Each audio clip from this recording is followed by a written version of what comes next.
Well, and this is part of the problem with the exchanges, and where we need to adapt what's going on in the exchanges because the average deductible on an exchange policy is like $10,000. Around, I'm sorry, out of pocket max is $10,000.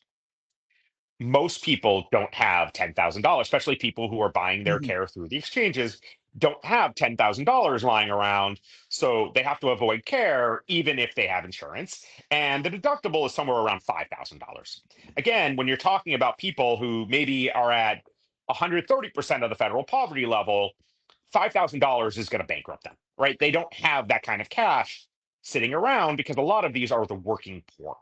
Mhm. Um, and this is part of the challenge is that when this, it was designed to have everybody Because up to, they're obviously at least, within 400% of the poverty level already.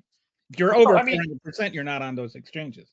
well, not necessarily. You can be on the exchanges with over Oh, 400%. You're just but not you're getting not a subsidy. getting Yeah, supplement. yeah, Okay. yeah, exactly.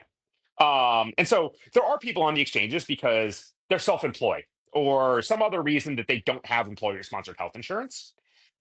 But keep in mind, right? Like entrepreneurship, small businesses are the backbone of our country, right? They fuel our Mhm. economic growth.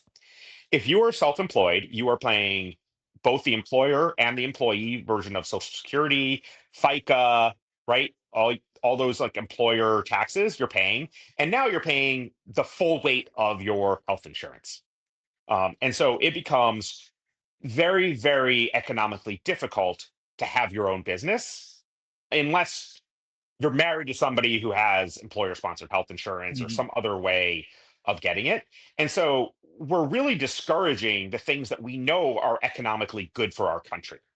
Um, Now, I'm not going to like sit here and say that there are easy answers.